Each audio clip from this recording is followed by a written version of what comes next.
সুপ্রিয় দর্শক শ্রোতা, আসসালামু আলাইকুম। দেশ অথবা দেশের বাইরে থেকে প্রিয় বন্ধুরা, ঠিক এই মুহূর্তে যে যেখান থেকে বাস্তব জীবনের গল্প শোনার জন্য আমার সঙ্গে যুক্ত হয়েছেন, আমি আপন।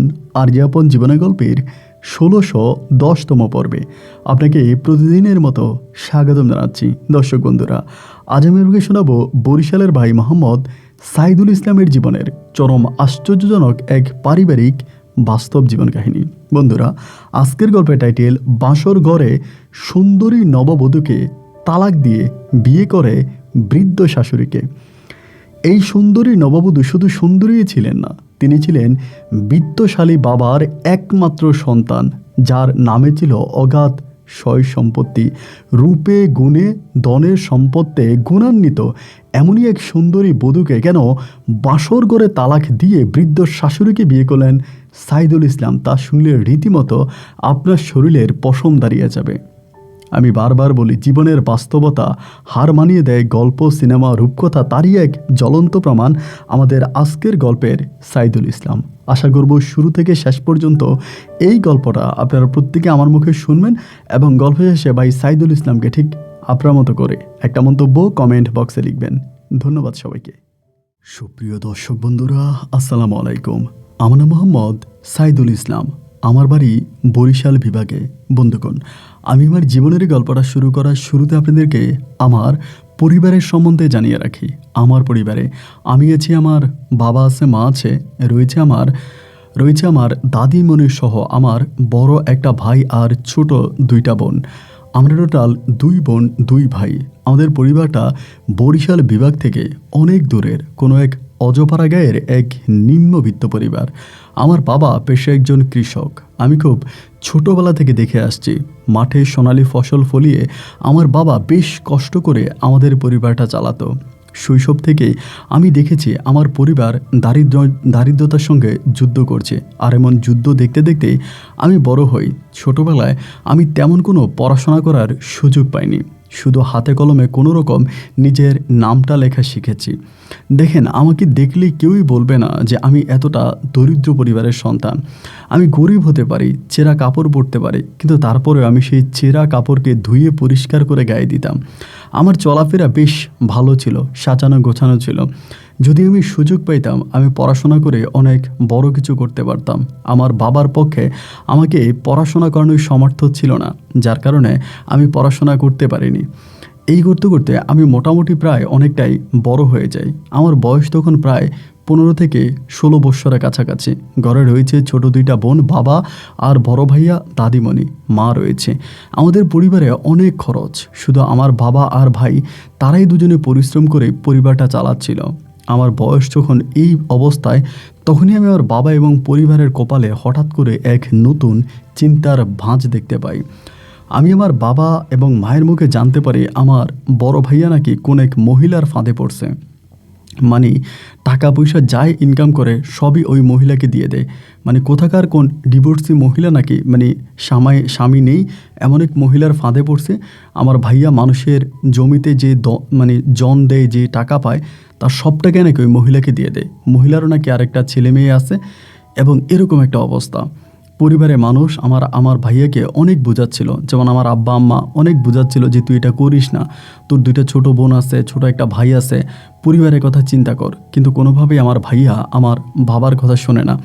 আমার ভাইয়ার বয়স কিন্তু তখন অনেক বেশি না, হয় কি 18 বা 19 বছর হবে এরকমই।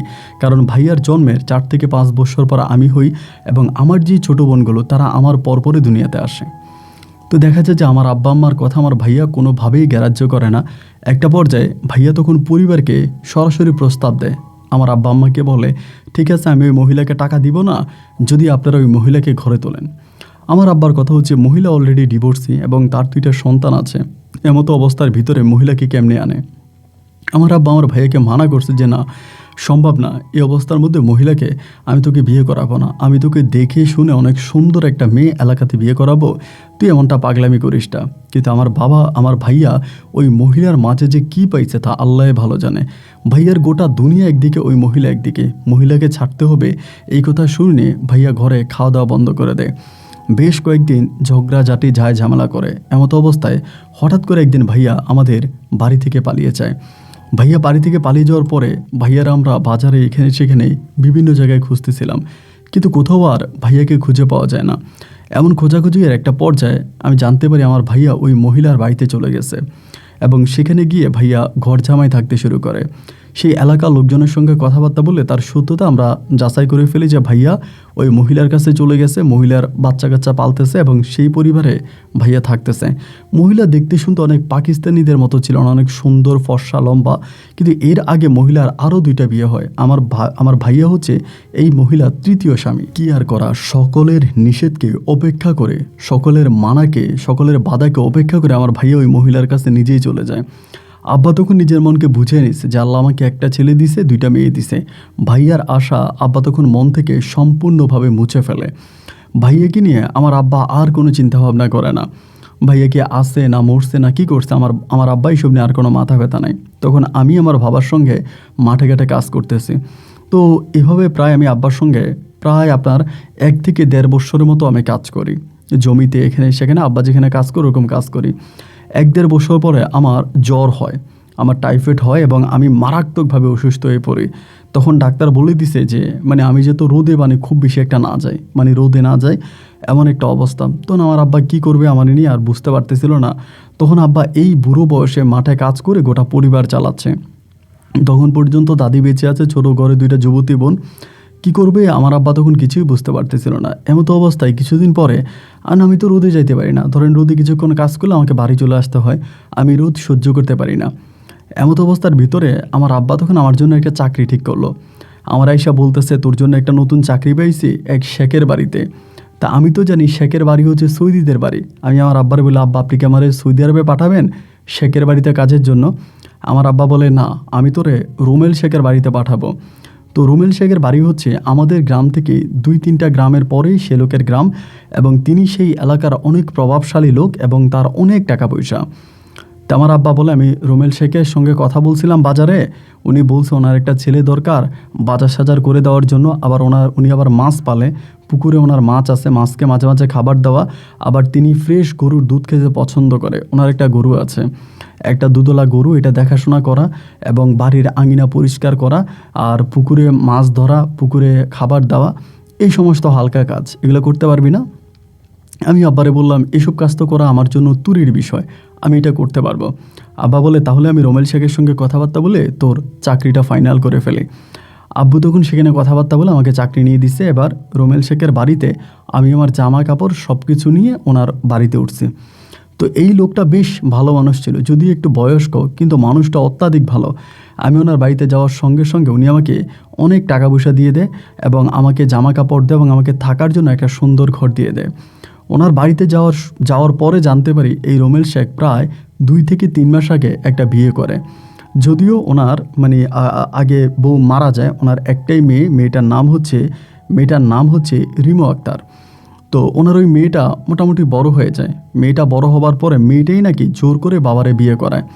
মেয়েটার সুখের জন্য এই রুমেল শেখ বিয়ে করে নাই। সৎমা আসলে হয়তো মেয়েটার উপর অত্যাচার করবে, মেয়েটাকে মারবে, এই কারণে এই রুমেল শেখ তার জীবনে বিয়ে পর্যন্ত করে নাই এবং শেষমেশ এই মেয়েটাই রুমেল শেখকে জোর করে বিয়ে করাইছে। তো বিয়ে করানোর পরে এবং ওই মেয়েটাও ঘরে একা একা থাকে, কান্নাকাটি করে, আব্বা আমার একা ভালো লাগে না, আমি ঘরে থাকি, তুমি একটা মা নিয়ে আসো, আমি সে মায়ের লোকে গল্প গুজব করবো, থাকবো, আমার ভালো লাগবে। এই বলার পরেই তখন রুমেল শেখ করে কি বিয়ে করায়। রুমেল শেখ নতুন করে একটা বিয়ে করে, সেই বউয়ের নাম হচ্ছে নার্গিস আক্তার। তাদের পরিবারে যাওয়ার পরে ওই পরিবারের মনে হয় আমি একটা সদস্য, তাদের সুখে দুঃখে পারিবারিক সমস্ত কিছুতে আমি খুব ভালোভাবেই জড়িয়ে আছি। এরা আমাকে অনেকটা ভালোবাসে, সমস্ত বিষয় আমাকে হেল্প করে বা আমিও তাদেরকে অনেকটা হেল্প করি।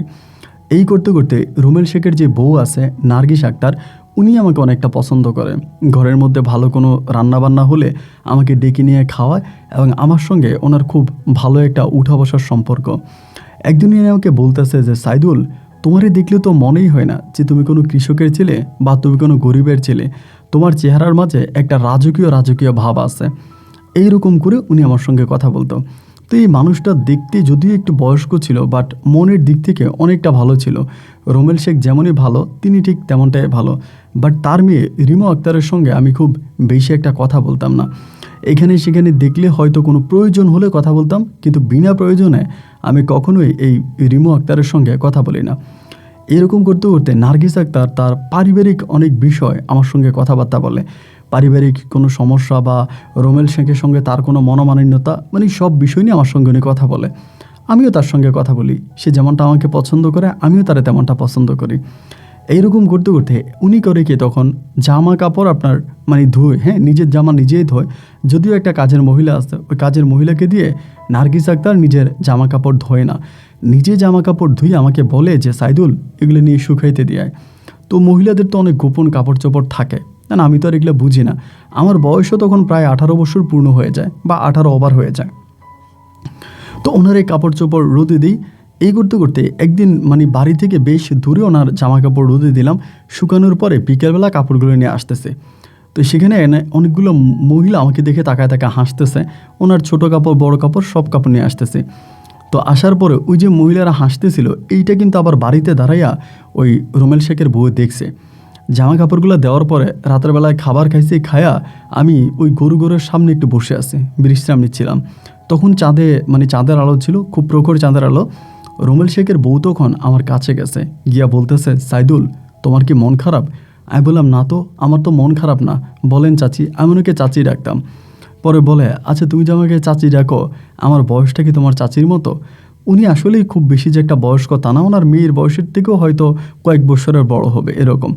আমি বললাম না না, আমি যেহেতু রোমেল শেখকে চাচা ডাকি, তা আপনাকে তো আমার চাচি ডাকতেই হবে, যেহেতু আপনি তার বউ। উনি বলে কপাল দোষে আমি রোমেল শেখের বউ হয়েছি, আর যদি রোমেল শেখের বউ না হইতাম তাহলে তোমার মতো একটা স্মার্ট ছেলেকে বিয়ে করতাম এবং তাকে নিয়ে অনেক মজা মাস্তি করতে পারতাম। আমি বললাম, উনি বলে যে ওরা হাসলো কেন? আমি বললাম আমি তো আসলে জানি না ওরা কেন হাসছে। পরে আমারে বলতেছে যে সাইদুল তোমার একটা কথা বললে রাখবা? আমি বললাম যে হ্যাঁ রাখবো, বলেন। সেই দিনটা ছিল আপনার কী বার জানি ছিল, বাট তার কয়েকদিন পরে শুক্রবার। উনি আমারে বলতেছে যে শুক্রবারে তো তোমার বন্ধ থাকে, তুমি তো প্রায় প্রতি শুক্রবারে বাড়িতে যাও, এই শুক্রবারে কি তোমার বন্ধ আছে? আমি বললাম না, এই শুক্রবারে আমি রোমেল শেখকে কোনো কিছু বলি নাই এবং হয়তো আমার এই শুক্রবারে কোনো ছুটি লাগবে না। উনি বলে না, এই শুক্রবারে তুমি ছুটি কাটাইবা, আমি তোমার নিয়ে এক জায়গায় যাব। আমি বললাম যে আপনি আমার নিয়ে কই যাবেন? উনি বলে তুমি যদি কারো কাছে না বলো তাহলে আমি তোমার কাছে বলতে পারি। আমি বললাম আচ্ছা ঠিক আছে, কারো কাছে বলবো না, কি বলবেন বলেন। উনি বলতেছে আমি এই মঙ্গলবারে আমাদের বাড়িতে যাব। বাড়িতে গিয়ে আমি কয়েকদিন ধরে আমাদের বাড়িতে থাকবো, থাকার পরে শুক্রবারে আমি তোমারে নিয়ে আমাদের এলাকার বাজারে যাব। সেখানে আমার কিছু কেনাকাটা আছে এবং করিডোরে বিকেলবেলা শুক্রবারে তুমি চলে আসবা, আমি আমার বাবার বাড়িতে চলে যাব, তার কয়েকদিন পরে আমি বাড়িতে আসব। তখন আমি বললাম যে আমি তো রোমেল শেখের অনুমতি ছাড়া আপনার সঙ্গে বাইরে যেতে পারবো না। আপনি যদি আপনার বাপের বাড়িতে যান, সেখানেই তো কোনো একটা ছেলেকে নিয়ে আপনি মার্কেট করতে পারেন বা বাইরে যেতে পারেন। উনি আমার বলে দূর গদ্দপ, তুমি না কিচ্ছু বুঝো না, তুমি যেমন সুইট, তুমি যেমনটা ভালো, এমন ছেলেকে আমাদের পাড়াতে আসে নাকি? আর আমি তোমার উপর বিশ্বাস, আমি তোমার সঙ্গেই যাব। তুমি এটা রোমেল শেখ কিংবা তার মেয়ে রিমু আক্তার কারো কাছে বইল না, আমি তোমাকে নিয়ে যাব, তুমি কিন্তু যাইবা শুক্রবারে। তা আমি তখন বললাম যে না আমার আসলে ইচ্ছে করতেছে না বা আমি যাব না, এরকম বলতেছিলাম। উনি বলে না তোমার যাওয়াই লাগবে, তুমি কিন্তু যাইবা শুক্রবারে, তুমি 10টা বাজে অমুক জায়গায় থাকবা, যদি না থাকো আমি কিন্তু খুব রাগ করব। যতভাবে ওনাকে আমি বুঝাইলাম উনি আমার কোনো বোঝ নিল না, ওনার কথায় একটা যে আমার যাওয়াই লাগবে। এভাবে তার 2 দিন পরে ওনার নার্গিস আক্তারের বড় ভাই তখন আসে। আইসা খাওয়া দাওয়া করে, উনি পুকুরে মাছও ধরে এবং খুব মজা মাস্তি করে উনি বিকেলবেলা ওনার বোন নার্গিস আক্তারকে নিয়ে চলে যায়। নার্গিস আক্তার যাওয়ার আগে আমাকে কিন্তু বলে যায় যে সাইদুল তুমি কিন্তু অমুক বাজারে এতটা বাজে থাকবা, মনে থাকে যেন। তখন কিন্তু মোবাইল আছে হাতে হাতে, বাট আমার কাছে কোনো মোবাইল ফোনটা নেই, তখন ওই বাটনের ফোনগুলোই বেশি চলতো। পরে আমার কাছে মোবাইল নেই, উনি আমাকে বলে দিছে। তো উনি যাওয়ার পরে আমি তখন চিন্তা করতেছি আমি কি করব, আমি কি যাব না যাব না। একবার ভাবতেছি যদি না যাই, উনি আমাকে রান্না বান্না করে দেয়, ওনার হাতের খাবার খাই, ওনাদের বাড়িতে থাকি, ওনার সাথে উনি রোমেল শেখের বউ। তা উনি যদি রোমেল শেখের কাছে বিচার দেয় কোনো না কোনো বিষয়ে আমার সম্বন্ধে উল্টাপাল্টা কথা বলে, তাহলে তো আমার চাকরিটাই চলে যাবে। না, মালিকের বউর মন রাখাই লাগবে, আমি যাব। এই চিন্তা ভাবনা করে আমি তখন শুক্রবারে রোমেল শেখের কাছ থেকে ছুটি নিলাম। ছুটি নিয়ে উনি অবশ্যই ছুটি দিতে চায় না, তার বউ নাই, তার মাত্র মেয়ে আছে ঘরে, উনি আমাকে ছুটি দিতে চায় না। তারপরও আমি একটু বুঝিয়ে শুনিয়ে ছুটি নিয়েছি। তো শুক্রবারে সকাল 9টা বাজে উনি আমাকে যেখানে থাকতে বলছিল আমি সেই জায়গায় ছিলাম। উনি 9টা বাজে বোরকা পরিহিত অবস্থায় আসছে। আসার পরে আমারে বলতেছে যে চলো তোমার নিয়ে শপিংয়ে যাব। তারপর উনি কেনাকাটা করতে গেল তাদের এলাকারই একটা বাজারে, অনেক কিছু কিনছে, আমাকে পায়জামা, পাঞ্জাবি, জুতা এবং আমাকে অনেক কিছু কিনে দিছে, আবার উনি নিজেও কিনছে। এবং এরকম কেনাকাটা করতে করতে প্রায় মাগরিবের আজান দিয়ে দিছে। মাগরিবের কিছুটা পরে উনি তখন বলতেছে যে এখন তুমি কই যাবে সাইদুল? আমি বললাম কালকে তো আমার ডিউটি আছে, আমি আজকে বাড়িতে যাব, গিয়ে রাতে বাড়িতে থাকবো এবং সকালবেলা ডিউটিতে যাব। উনি তখন আমার বলতেছে যে সাইদুল, তোমার বাড়ি যাওয়ার দরকার নাই, তুমি আমাদের বাড়িতে চলো। আমি তখন বললাম আমি আপনাদের বাড়িতে গিয়ে কি করব, আর আপনাদের বাড়িতে আমি কেন যাব? বলতেছে না, তুমি আমাদের বাড়িতে চলো, আমাদের বাসায় চলো, আজকে তুমি আমাদের ঘরে থেকে সকালবেলা ভোরে ভোরে তুমি এই রুমেল শেখের বাড়িতে চলে যাবে, ওইখানে গিয়ে কাজ করবা, আর আমার সঙ্গে তোমার দরকার আছে, চলো। আমি তখন বললাম যে আরে না, তখন কিন্তু আকাশে অনেক মেঘ করছিল। উনি বলে আকাশে অনেক মেঘও করছে, একটু পরে হয়তো বৃষ্টি নামবে, তুমি রাস্তার মধ্যে ভিজবা, তুমি আমার সঙ্গে চলো। এরকম আমি বললাম আপনার বাড়িতে বাসা ঘরে কেউ নেই? বলে আছে, আমি তোমার অন্য ব্যবস্থা করবো, তুমি চলো। এই জোরাজোরি করছে পরে আমি তখন রিক্সাতে উঠছি। রিক্সা তখন ওনার বাড়ির দিকে যাচ্ছে। আমি বারবার বলতেছি চাচি আমার কোনো সমস্যা হবে না তো, আমি কোনো বিপদে পড়বো না তো? উনি বলে না তোমার কিচ্ছু হবে না, তুমি ভয় পাও না। আমার খুব ভয় লাগতেছিল ওনার চাহনি বা উনি আমার শরীর স্পর্শ করা দেখে। একটা সময় উনি বলতেছে দেখো আমি তো আর তোমারই আমার ঘরে নিয়ে যেতে পারবো না, আমার ঘরে তো ভাই আছে, ভাবি আছে, বাপ মা আছে, তারা তো মাইন্ড করবে। আমার পাশের ঘরে আমার একটা ভাবি আছে, আমার সেই ভাবির ঘরে তোমারে রাখবো এবং রাতের বেলায় আমি তোমার জন্য খাবার নিয়ে আসবো। তো আমি বলতেছি কী দরকার আপনার ভাবির ঘরে আমারে রাখার, আপনি তো এখানে আমাকে রাখার দরকার নাই, আমি তো চলেই যেতে পারি। উনি বলে আরে না, ভাবির ঘরে ভাবির কোনো শ্বশুর শাশুড়ি থাকে না, শুধু ভাবি একাই থাকে, তোমার কোনো সমস্যা নেই। তো একরকম জোর জবস্তি করে ওনার মানে পাশের ঘরে ভাবির ঘরে তখন উনি আমারে নিয়ে ওনাদের মানে পার্শ্ববর্তী ঘরে মানে পাশাপাশি ঘর, ভাবিরে মনে হয় টেলিফোন করছে, ফোন করে সব বলে দিছে। আমি ঘরের দরজায় যাওয়ার সঙ্গে সঙ্গে মানে গেটে ঢুকার সঙ্গে সঙ্গে ভাবি তখন আমাকে ডাইকে নিছে, ডাইকে নিয়ে বলতেছে আপনি এই ঘরে থাকেন, আমার একটা রুম দিছে। দেওয়ার পরে আমি তখন ওই রুমের ভিতরে রাত্রে ছিলাম, বারবার চিন্তা করতেছি আমার রাখার দরকার ছিল কি, উনি আমারে কেন এইভাবে রাখলো? উনি বলছে মেঘ করছে বৃষ্টি আসবে, কিন্তু বৃষ্টিও তো আসলো না, আমার এইভাবে জোর করে কেন আটকায় রাখলো? মানে আমি বারবার এটা বলতেছি। যাই হোক আমি তখন সেই ঘরের মধ্যে থেকে গেলাম। রাত প্রায় 9:30 কি 10টার দিকে মানে ওই চাচি তখন আমার জন্য খাবার নিয়ে আসছে ওনার ঘর থেকে। তো আবার ওই ভাবিটা মানে যাদের ঘরে আসছি ওই ঘরে ভাবিটা বলতেছে তুমি কি জন্য খাবার নিয়ে আসছো, দরকার তো ছিল না, খাবার তো আমার ঘরেও আছে। তারপর আমার খাবার দিছে, আমি খাইছি, খাইয়ে দেয়া আমি শুয়ে পড়ছি। রাত্র 12টা কি 12:30টার কাছাকাছি আমার আইসা এই নার্গিস চাচি তখন ডাকতেছে, একটা জানালা ছিল ঘরের, ওই জানালা দিয়া। আমি তখন তাড়াহুড়ো করে উঠলাম, মানে কী ব্যাপার তা তো বুঝতেছি না। উঠার পর উনি আমার বলতেছে যে সাইদুল ঘুমায় থাকবা? আমি বললাম তো ঘুমাবো না তো কী করবে রাতের বেলায়? বলো চলো তোমার নিয়ে একটু বাইরে যাই, আমাদের গ্রামটা অনেক সুন্দর, তোমার একটু ঘুরে দেখাই। আমি তখন বললাম চাচি আপনি কি বলতেছেন, আমি আপনাদের গ্রাম ঘুরে দেখব, এটা কোনো কথা? রাতের বেলায় যদি কেউ দেখে তাহলে তো সর্বনাশ হয়ে যাবে। উনি বলে আরে না, তুমি তো ভয় পাইতেছো কেন, তুমি আমার শ্বশুরবাড়ির মানুষ, তুমি আমাদের মেহমান, আর কেউ দেখবে না। আমাদের গ্রামে রাতের বেলায় খুব বেশি একটা মানুষ বাইরে যায় না, তুমি আসো, আমরা আপাতত এখানে গিয়ে যাব। তো ভাবির বাড়ির পাশেই একটা খাল আছে, মানে এটা আসলে খাল বলে কিনা জানি না, মানে খালের মতোই, মানে এরকম একটা জায়গা। ওই মানে ভাবি না সরি চাচি, তো চাচি তখন আমাকে সেখানে নিয়ে গেছে। নিয়ে যাওয়ার পরেই আমি তখন সেখানে তার সঙ্গে বসছি এবং বসার পরে গল্পগুজব করতেছি, প্রায় রাত 2টো পর্যন্ত একসাথে ওখানে কথাবার্তা বলছি।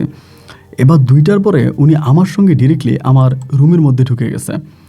ঢুকে যাওয়ার পর আমি তখন বলতেছি চাচি আপনি আমার রুমের মধ্যে ঢুকে গেলেন কেন, আপনি কেন ঢুকছেন?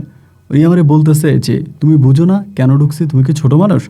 এটা বলে উনি তখন দরজাটা আটকায় দিছে। এবং দরজাটা আটকে দেওয়ার পরে সত্যি আমি ভাই এটা আমার কল্পনার মধ্যেও ছিল না যে উনি এমন কিছু একটা করবে। যাই হোক করার পরে ফজরা আজান দিছে, আজান দেওয়ার পর উনি বলতেছে যে সাইদুল খবরদার এই কথা কিন্তু কাউরে বলবা না, আমি যারে বিয়ে করছি আমার পরিবার আমারে তো একটা মরা মানুষের কাছে বিয়ে দিছে, তো আমি আর কি করবো, আমি বাধ্য হয়ে তোমার কাছে আসছি, তুমি কথাটা কারো কাছে বললো না, খবরদার কাউরে বলবা না। আমি যে আচ্ছা ঠিক আছে আমি কাউরে বলবো না। এই বলার পরে উনি তখন সকালবেলা চলে গেছে। আমি ফজরের পরে অনেকটা পরে উইঠা হাত মুখ ধুইয়া এখান থেকে বের হইয়া আমি আস্তে আস্তে করে রুমেল শেখের বাড়ির দিকে রওনা দিছি। রাস্তায় গাড়িও পাইছি, তারপর অনেকটা হাঁটাহাঁটি করে পরে প্রায় 8:30টার দিকে আমি তখন ওনার বাড়িতে আসছে। আসার পরে তখন আমি মনে মনে চিন্তা করতেছি যে আমার সঙ্গে এটা কী হইলো এবং কেনই বা চাচি আমার সঙ্গে এটা করলো, খুব খারাপও লাগলো। পরের দিন ছিল শনিবারে তখন আমি গরু গোসল টোসল করাইলাম, গরুটা খাওয়াইলাম, মাছ ধরলাম, বাড়িতে কাজের মহিলা আসছে, কাজের মহিলারা মাছ ধরে দিলাম। দেখতে দেখতে রাত হয়ে গেছে, রাতে ঘুমিয়ে গেলাম। এবং পরের দিন দুপুরবেলা তখন এই নার্গিস চাচি আমাদের বাড়িতে আসছে, মানে রুমেল শেখের বাড়িতে আসছে। এখন ওনারে দেখে না ভাই আমার প্রচণ্ড রকমের লজ্জা লাগতেছে, মানে আমি ওনার চোখের দিকে তাকাইতে পারতেছি না, মানে খুব লজ্জা লাগতেছে যে মানুষটার সঙ্গে আমার গত কিছুদিন আগে এরকম একটা ঘটনা ঘটলো, আমি ওনার দিকে তাকাইতে পারি না।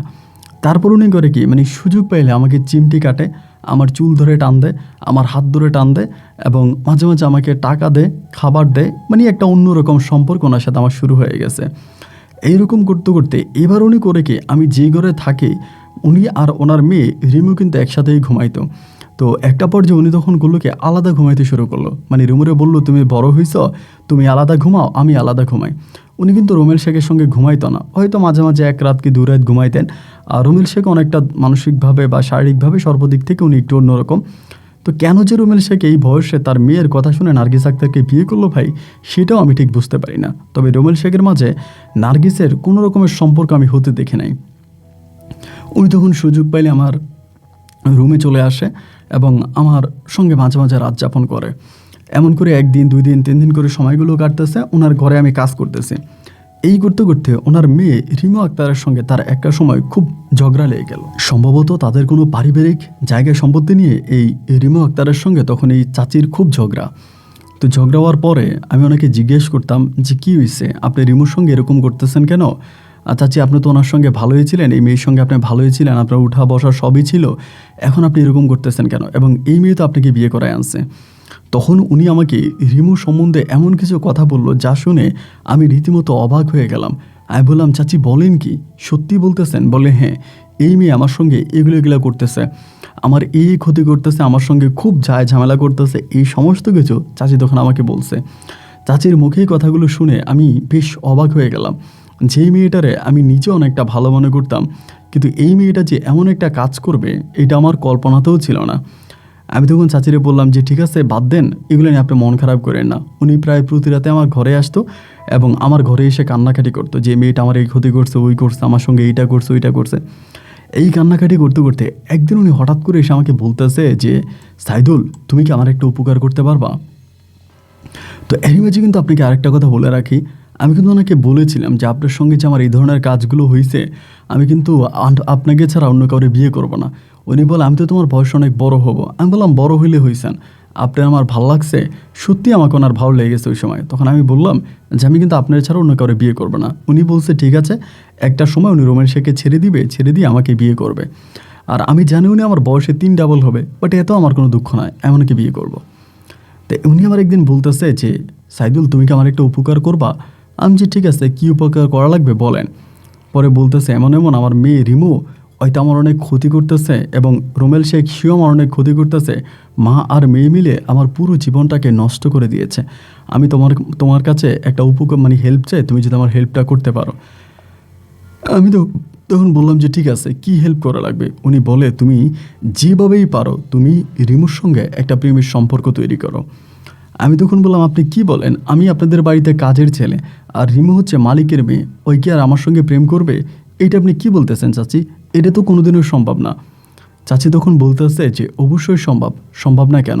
আরেকটা কথা তোমাকে জানাই রাখি, যেটা তুমি জানো না, রিমু কিন্তু গোপনে গোপনে তোমারে পছন্দ করে। আমি তখন বললাম বলেন কি? বলে হ্যাঁ, আমার সবসময় বলে তুমি নাকি সিনেমার নায়কের মতো চলাফেরা করো এবং ওই তোমারে খুব পছন্দ করে, কিন্তু তোমার কাছে বলতে লজ্জা পায় বা তোমার কাছে আসতে পারে না, এই কিন্তু মনে মনে আমার কাছে তোমার অনেক প্রশংসা করে। আমি তখন বললাম তো ঠিক আছে আমার প্রশংসা করে, বাট আমি তো তাদের বাড়িতে কাজ করি, আমি কাজের ছেলে। উনি বলে তুমি নিজের কাজের ছেলে বলতেছো কেন? ও তো তোমারে পছন্দ করে। আমি তোমার কাছে একটা রিকোয়েস্ট করবো, তুমি যদি রাখো তুমি তার সাথে প্রেম করো। আমি বললাম আমি আপনাকে পছন্দ করি আর আপনার সঙ্গে আমার অনেক কিছু হয়েছে, আর আপনি বলছেন আপনি আমাকে বিয়ে করবেন। এই সময় আপনি হঠাৎ করে বলতেছেন যে আমি রিমুর সঙ্গে প্রেম করার জন্য। আমি আপনার কথাবার্তা আসলে কোনো কিছু বুঝতেছি না। আপনি কেন আমাকে বলতেছেন রিমুর সঙ্গে প্রেম করার জন্য বা রিমুর সঙ্গে সম্পর্ক করার জন্য? উনি বলতেছে আমি এই জন্য বলতেছি যে আমি চাই তোমার মাধ্যমে আমি সাপটাকেও মারবো এবং লাঠিটাকেও ঠিক রাখবো। আমি বললাম যেমন? উনি বলতেছে তুমি রিমুর সঙ্গে প্রেম করবা এবং বাকিটা আমি তোমারে বলবো, তুমি আজকেই রিমুর জন্য একটা প্রেমপত্র লিখো। আমি বললাম যে না না না, আমি প্রেমের পত্র লিখবো কী করে? আমি তো নিজের নামটাই বহু কষ্টে লিখি, আমি তো ওরকম চিঠি পড়তেও পারি না, চিঠি লিখতেও পারি না। পরে বলতেছে কি বলো, তুমি পারো না? আমি বললাম যে না। পরে বলে আচ্ছা ঠিক আছে, একদিন আমি তোমার ঘরে ডাইকা নিব, তখন তুমি রিমোর সঙ্গে বসে বসে কথা বইলো।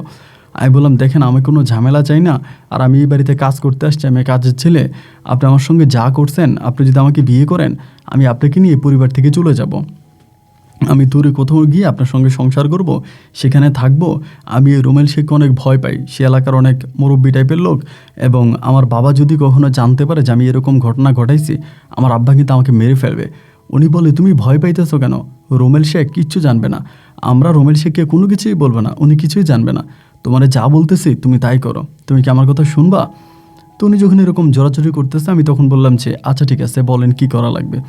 উনি বলে আমি আগামী দিন বিকেলবেলা তোমার ঘরে ডাকবো, তুমি ডাকলে পরে যাইও।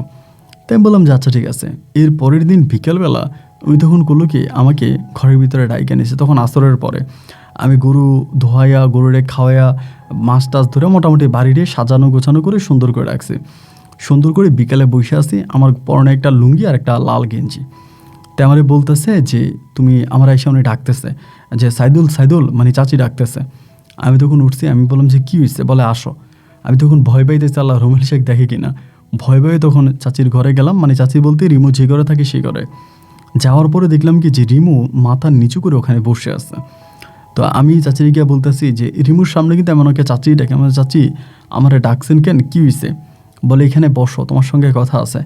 আমি বসছি, বসার পরে উনি বারবার রিমুরে বলতেছে ও রিমু তুই কিছু বল, বলস না, ও রিমু কিছু বল।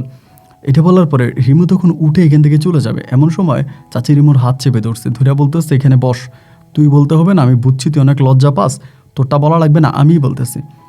এবার এই চাচি আমারে বলতেছে যে আচ্ছা সাইদুল, তুমি তো আমাদের বাড়িতে কাজ করো, গরু দেখাশোনা করো, বা তুমি মাছ টাছ ধরো, বা পারিবারিক যত কাজ আছে তুমি করো, বাইরের কাজগুলো।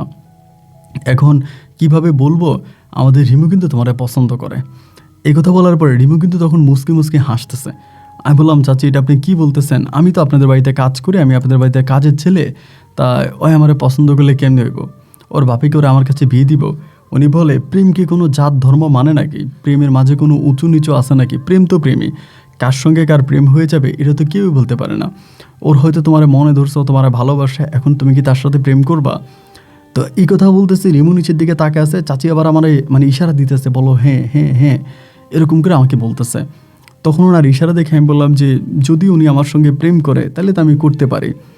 পরে বলে প্রেম করবো ওর সঙ্গে? আমি বললাম যে ঠিক আছে করব। বলে মনে থাকবে তো? আমি বললাম হ্যাঁ মনে থাকবে। বলে ওরা কখনো ধোকা দিবে না তো? আমি বললাম যে না। আমি বললাম ও আচ্ছা, বলে ওরে বিয়ে করবা? আমারে বলে। আমি বললাম রুমেল শেখ এত বড়লোক মানুষ, সে কি তার মেয়েরে আমার কাছে বিয়ে দিবে? চাচি তখন এই রিমুর সামনে বলতেছে রুমেল শেখ যতই বড়লোক হোক, যতই কঠিন মানুষ হোক, তার মেয়ে রিমু যদি বলে তোমাকে বিয়ে করবে, তাহলে রুমেল শেখ আর একটা ওয়ার্ডও কথা বলবে না, সেই ইচ্ছে করেই, মানে সে তার নিজ ইচ্ছায় তার মেয়েরে তোমার হাতে তুলে দেবে। এখন তুমি কি করবা? আমি বললাম যে যদি রুমেল শেখকে আমার কাছে ওনার মেয়েরে বিয়ে দেয় তাহলে আমি করতে রাজি আছি। তো বলে তোমরা দুজনে একটু কথাবার্তা বলো, তাহলে আমি একটু বাইরে গেলাম। এইটা বলে উনি আমাকে একটা চোখে টিপ মেরা ইশারা দিয়ে উনি বাইরে চলে গেছে, বাইরে দিয়ে দরজাটা আটকায় দিয়েছে। দরজাটা আটকায় দেওয়ার পর আমি ওখানে বসে আছি, রিমু ওখানে বসে আছে। তা আমি কি করব ভাই, আমি তো বুঝতেছি না। উনি আমাকে যেমনি শিখিয়ে দিছে আমি তো এমনিই কাজ করতেছি, আমার মুখ থেকে কোনো কথা বাইর হয় না। এবং একটা পর্যায়ে আমি বললাম যে আপনি আমারে কেন পছন্দ করেন, আমি তো আপনাদের ঘরে কাজ করি, আমি তো আপনাদের বাড়িতে কাজের ছেলে, এরপর আমার আপনার কেন পছন্দ হয়? রিমু তখন বলতেছে আমি জানি না কেন আপনার আমার পছন্দ হয়, আমার আপনারা ভালো লাগে, এই জন্য আমি আম্মুর কাছে বলছিলাম, আম্মু আপনাকে বলছে। আচ্ছা ঠিক আছে আমি চলে যাই। এইটা বলে ওই তখন দরজাটা খুলে বেরিয়ে গেছে। বেরিয়ে যাওয়ার কিছুক্ষণ পর আমি তখন বাইরে এসেছি। পরে চাচি আমারে বলতেছে কী ব্যাপার সাইদুল, কিছু হয়েছে? আমি বললাম এমন এমন ঘটনা। উনি তখন আমাকে একটা ধমক দিল, দিয়া বলতেছে যাও তুমি কাজ করো, আমি রাতে আসবো। তো আমি তখন চলে গেছি, গিয়ে বিকালবেলা কিছু কাজ আছে, মানে সন্ধ্যার দিকে ওই কাজগুলো করে গরুরে খাওয়ার টাওয়ার দিয়ে আমি তখন ঘুমিয়ে গেছি। রাত্র বরাবর প্রতি রাতের মতো রাত 11টা কি 11:30 দিকে তখন এই চাচি, মানে নার্গিস চাচি আমার ঘরে আসছে। আইসা আমরা বলতেছে তোমার এমন একটা সুযোগ দিলাম, কিছু করতে পারলা না, তুমি ওর গায়ে ধরলা না। আমি বললাম চাচি আপনি কি বলেন, আজকেই প্রথমেই তো তার সঙ্গে আমার প্রেম হলো, ভালোবাসা হলো, বা আপনি নিজেই তার সঙ্গে আমার প্রেম লাগাই দিলেন, আমি প্রেম শুরু না হইতে তার গায়ে হাত দিয়ে দিব? এটা কি কোনো কথা হইল? উনি বলে হ্যাঁ এটাও ঠিক, শুরুতেই তার শরীরে হাত দেওয়াটা ঠিক হবে না, তা তুমি দাও নাই ভালো করছো, তার মনের মতিগতিটা বুঝলা কি? আমি বললাম তার মনের মতিগতি আমি আসলে তেমন কিছু বুঝতে পারি নাই, ও মানে ওর কথাবার্তাগুলো জানি কেমন, ও আমার এটা বলে বেরিয়ে গেছে। পরে আমার বলে সাইদুল যেমনি পারো তুমি তারে পটাও, ও তুমি তার সঙ্গে প্রেম করো এবং যেভাবেই পারো তার সাথে কিছু একটা করো। আমি বললাম দেখেন আমার খুব ভয় লাগতেছে, ও যদি ওর বাবার কাছে বলে দেয় তাহলে তোর বাবা আমার এই বাড়ি থেকেই বের করে দিবে। পরে বলে ও ওর বাবার কাছে কিচ্ছু বলবে না, ওই তোমার পাগলের মতো ভিতরে ভিতরে পছন্দ করে, আমি সব জানি।